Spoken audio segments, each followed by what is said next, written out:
This week we cover Hedera Central Bank Digital Currency Developments, a quiet announcement from December that just added a big name, some Hedera marketing highlights, a new retailer accepting HBAR, and more. Let's get into it.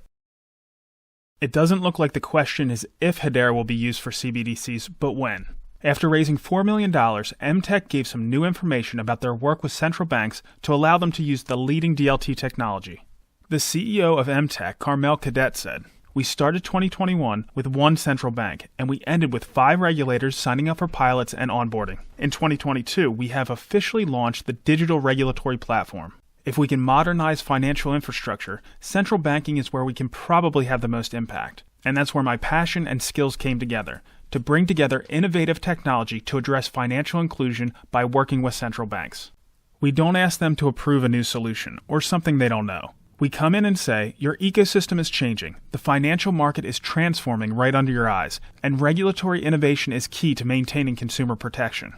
And if you're new and don't understand the links to Hedera, Cadet added, we've taken a really strong partnership with a digital ledger technology company called Hedera Hashgraph, with whom we have partnered to build a highly performant enterprise and energy-efficient CBDC platform. This should really be front-page news on every crypto news outlet, but for now, I guess we'll just keep flying under the radar until Hedera is too big to ignore. For more information, check out the TechCrunch story in the description."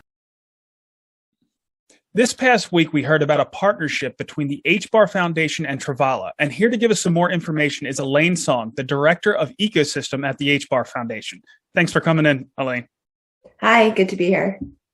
Good. So to start off, could you tell us just a little bit more about this partnership?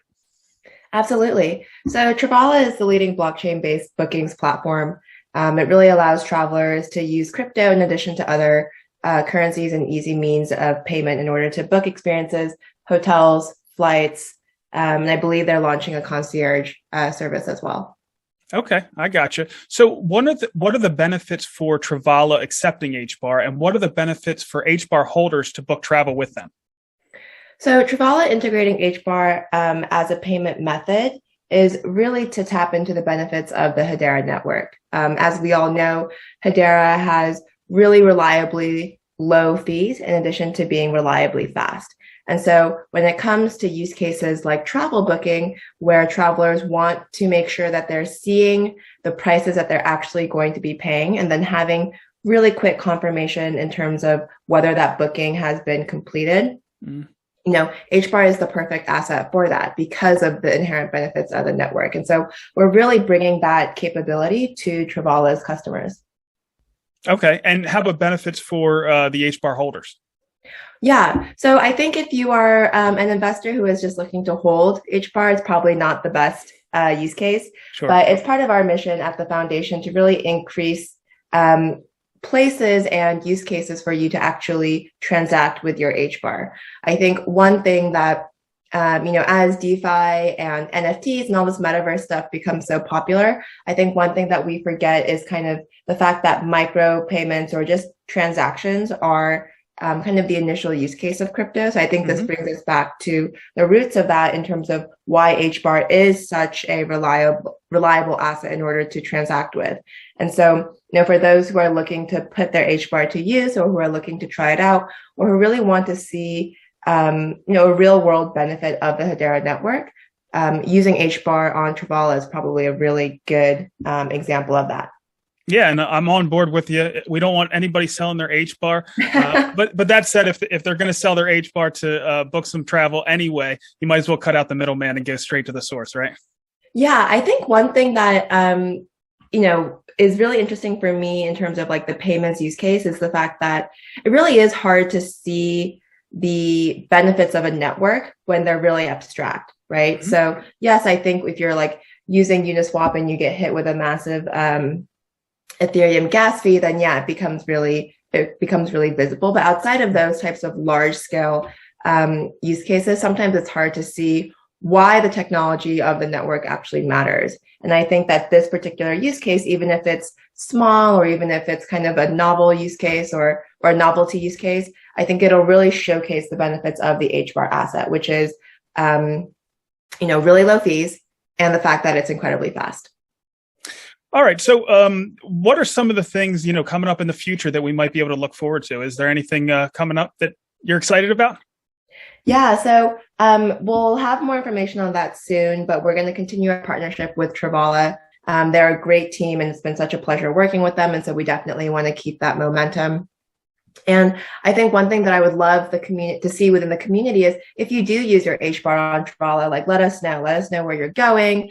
Let us know, what your experience has been. And as always, if there's any feedback or kind of issues, we're happy to take a listen. But for us, really, this is a community initiative. We really want to empower HBAR holders and users to play around with the asset and understand all the benefits of the Hedera network.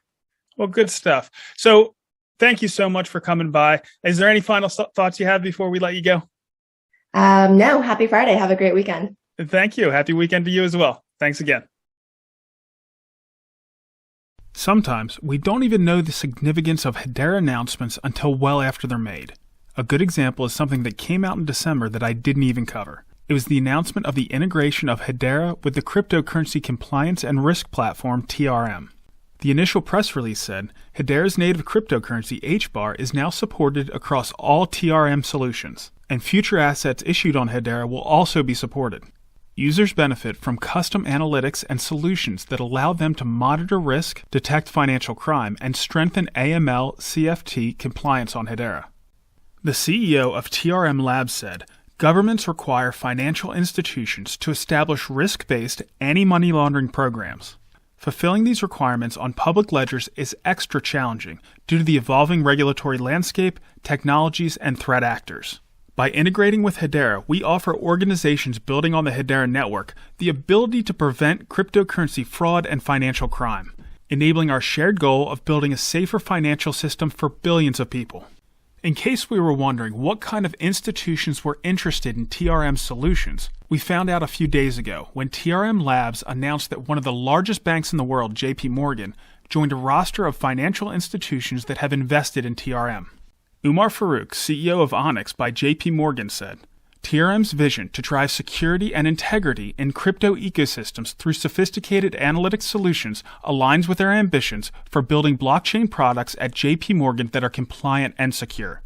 We've spent the last 6 years exploring the possibilities and applicability of blockchain technology. Leading infrastructure companies like TRM will help usher in the future of secure blockchain and crypto use cases. In retrospect, it doesn't take a lot to see the massive benefit of Hedera's integration with TRM when we see the partners they are now onboarding. Thanks to All in HBAR for highlighting this connection on Twitter. Hedera did a half-hour overview of their marketing strategy in 2022. Here are some of the highlights.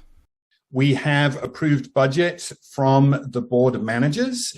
And before I get started, I just wanted to answer a question that we're getting frequently in the community, which is what happens when we all move over to Swirlds Labs.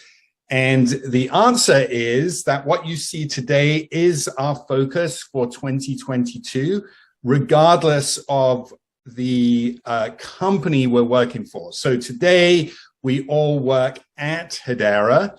In the future, when we move, maybe in a couple of months' time or so, we will be working for Hedera, but at Swirlds Labs. But really, nothing else changes. So the plan you see today is the plan that we are already executing on. So what are the objectives for this year in marketing? So we have this amazing technology. We brought Smart Contracts 2.0 to market recently, and we really want to position Hedera as the best choice for both new developers coming to Web3 for the first time and for existing developers who may be on a different network today, such as Ethereum. We are positioned as an enterprise-grade public ledger, so we want to continue ramping up the awareness around that offering and positioning ourselves within the enterprise. And of course, with the robust roadmap this year from our product and engineering teams, we will support all of the launches and HIP process. So our budget for this year, again, this just got approved by the board of managers at Hedera, is $11.6 million. And throughout this presentation, you're going to see how we are going to deploy those dollars for maximum impact in the market. Really, this year is a year of getting as many developers excited about Web3 and Hedera as possible. So our goal is really to get all roads to lead to Hedera. That's both for new to blockchain, crypto, and Web3 developers and those converting from other smart contract platforms and networks. As an initiative for Hedera with regards to startups, our goal is to foster awareness of Hedera within the startup community and grow adoption of Hedera within those startup organizations. So in 2022, we are very excited to be going all in on events, helping us raise awareness and do a lot more at events, just like you saw we did at ETH Denver this past month. And third-party events. So there's a lot of events across different industries and verticals that we will be looking to sponsor and have a big presence at. So things like ETH Denver, Consensus, Mainnet, as well as other events outside of our industry, such as Web2 developer events like QCon, Google Next, Microsoft Builds, and events in other industries such as payments like Money 2020, et cetera. Then you'll also see us engaged with third parties to do some quantitative and unbiased research where we already know that Hedera stands out and can hold their own against anyone else. And we want to make sure that that word is widely spread. We had a couple of great interviews this past week. One with Outlier Ventures CEO Jamie Burke to discuss their Hedera Ecosystem Startup Accelerator, and the other with Tom Sosnoff, the founder and CEO of financial education media company Tasty Trade and online brokerage Tastyworks, to discuss crypto, options, and of course HBAR. Both are definitely worth a watch. Next week, we have Stater, who is teaming up with the HBAR Foundation to provide some yield for HBAR holders, InvestaX, who is working on tokenizing securities similar to Toko, and HBAR, which sounds like it's more than just a meme. At the time of recording, HBAR is sitting between 20 and 21 cents, down about 7% on the week. Considering the struggles in the broader markets, crypto and HBAR have held up fairly well. Much of the reason for this is due to what Tom mentioned in yesterday's video. I also think the last week, especially with what's going on, right now in the conflict between Russia and Ukraine, is another validation, just based on price alone, that digital assets have a place. I'm not talking about as a workaround for sanctions or anything like that. I'm saying what we've seen the last week is that with the Russian stock market collapsing, with the Russian currency collapsing, people that had diversified portfolios and put money into digital assets saw no contraction in their market value of those assets. Sure. And that is a very important, piece to the digital asset, and the decentralized world of kind of functional assets. So I think that that's a huge validation, in times of global crisis, in times of, individual country crisis or whatever you want to call it. But at certain binary events, it just passed the stress test. There has been a pullback, but it's been very muted compared to what you would expect if crypto was just another high-risk asset, and many equities have dropped far further. If there is a resolution in the Eastern Bloc, I think crypto will see a nice pop, but until that time, crypto may not crash, but it'll have a hard time spiking as well. We can't forget about the fundamentals around HBAR either. There could be positive news at any time, and the truth behind Elon's tweet could surprise us as well.